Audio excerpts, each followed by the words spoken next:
Just अगले ही दिन सुबह सुबह आपको रिजल्ट आपका देखने को मिल गया है।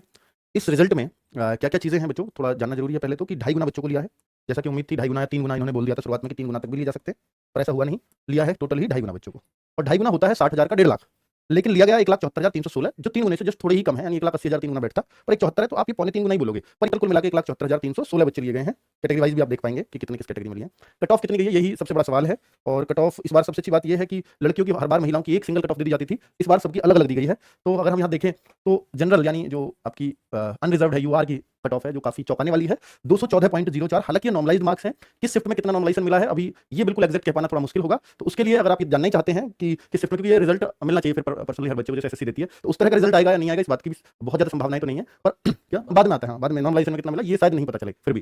तो अगर आप ये जानना ही चाहते हैं तो फिर आप ना, मैं एक गूगल फॉर्म क्रिएट करवा लूंगा और इस वीडियो के नीचे लगवा दूंगा, तो उसमें गूगल फॉर्म क्रिएट कर लो और उसमें बच्चे आप अपने ओरिजिनल मार्क्स और आप ये डाल देना कि हाँ किसका सिलेक्शन हुआ है या नहीं हुआ है, यस और नो, ठीक है। ओरिजिनल मार्क्स कितने थे, तो ताकि ये भी पता लग जाए क्या किसी बच्चे के घटे भी हैं क्या मार्क्स। तो मुझे नहीं लगता, क्योंकि इतने हाई अगर कट ऑफ जा रही है तो घटने वाला नॉर्मलाइजेशन यहाँ लगा हो, ये बिल्कुल संभावना नहीं है ना। तो घटे तो शायद नहीं होंगे, पर हाईएस्ट कितने मिले हैं वो क्लैरिटी थोड़ी सी हो जाएगी, मैं उस वीडियो ले आऊंगा उस डेटा पे फिर आपके साथ। तो आर्थिक रूप से कमजोर वर्ग, ये ईडब्ल्यूएस की एज एक्सपेक्टेड, मैं कहूंगा कि हम ये मानते हैं कि ओबीसी ईडब्ल्यूएस लगभग सेम जाएंगी, पर ऐसा हुआ नहीं। ओबीसी 198.99, यानी आप ये मान लीजिए लगभग 199 हो गया, और 199 का मतलब होता है कि आपके 99 100 क्वेश्चन होना सही। हालांकि नॉर्मलाइज मार्क्स में फिर कह रहा हूं कि 99 100 क्वेश्चन नहीं होंगे, उससे कम पे ही हो गया होगा, ठीक है। पर ये नॉर्मलाइज मार्क्स है, कितने किसको मिले ये नहीं पता, पर जो सबसे हल्की शिफ्ट होगी उसमें 99 100 क्वेश्चन चाहिए, ये आप ऐसे मान सकते हो, ठीक है। उसमें नहीं बढ़े होंगे तो उसमें 99 100 क्वेश्चन चाहिए। तो भाई ये 214 का मतलब ये हो गया कि आपके 107 क्वेश्चन चाहिए हल्की शिफ्ट में, सबसे आसान में।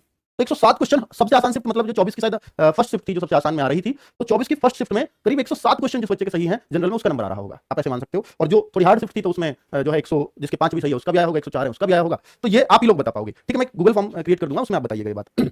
ओबीसी का देखिए चुके आप, एससी 178.04 और अनुसूचित जनजाति एसटी 140.7। मैं ये नहीं कहूंगा यहाँ पर कि किसका कट ऑफ सही किसका गलत, क्योंकि सबके आंकड़े सबके पास है, आप उससे मिला लीजिएगा, उसको कहने का कोई अर्थ भी नहीं है, ठीक है। और आप ये देखेंगे कि हाँ एक्सपेक्टेड जो बताई थी आपको ओबीसी की हमारी ऑलमोस्ट एकदम एग्जैक्ट मैच कर जाएगी, और जो जनरल की है वो थोड़ी सी यहाँ ऊपर ही गई है, हमने थोड़ी कमी बताई होगी। ईडब्ल्यूएस की थोड़ी डाउन गई है, जो बहुत अच्छी बात है, ठीक है। चलो, और एससी एसटी का तो बहुत अंदाजा कोई भी नहीं लगा सकता, क्योंकि उतना डेटा होता नहीं है एग्जैक्ट लगा पाना। और ये है महिलाओं की कट ऑफ, 203.9 जनरल की है, 180 है ईडब्ल्यूएस की, 189.3 ओबीसी की महिलाओं की, ठीक है। 169.1 एससी महिलाओं की और 136 एसटी महिलाओं की। अगर यहाँ देखेंगे स्वतंत्रता संग्राम सेनानी जो है उनकी केवल 75.9 है, और कैटेगरी वाइज नहीं है, सिर्फ एक ही कट ऑफ है। और जो भूतपूर्व सैनिक हैं उनकी या तो जनरल में 100.44 है, और एक ओबीसी की अलग से लगी है उनकी 59 पे, ये कट ऑफ गई है। तो क्लियर बच्चों, तो ये डेटा, ये कट ऑफ को ऐसे समझ सकते हैं। अब इसमें जो और विशेष बात है वो ये है कि भाई एक तो दिसंबर के तीसरे सप्ताह में आपका जो होगी डीवीपीएसटी शुरू होगा, जैसे कि उम्मीद थी कि डीवीपीएसटी शायद नवंबर में ही शुरू हो जाएगा, तो वो नवंबर में नहीं शुरू हो रहा है। डीवीपीएसटी का जो आयोजन है वो दिसंबर माह के तीसरे सप्ताह में आयोजित होगा, जिसकी स्थान कहां पर है, तिथि कहां पर क्या है, तो उसकी सूचना वेबसाइट पर जल्द दे दी जाएगी, ऐसा इनका कहना है। और जो फिजिकल है, जो रनिंग है, वो दिसंबर भी छोड़ दीजिए, बहुत अच्छा खासा समय मिल गया आप लोगों को, करीब आज से 2 महीने का समय मिल गया है रनिंग के लिए, जो तीसरे सप्ताह में होगी, तृतीय सप्ताह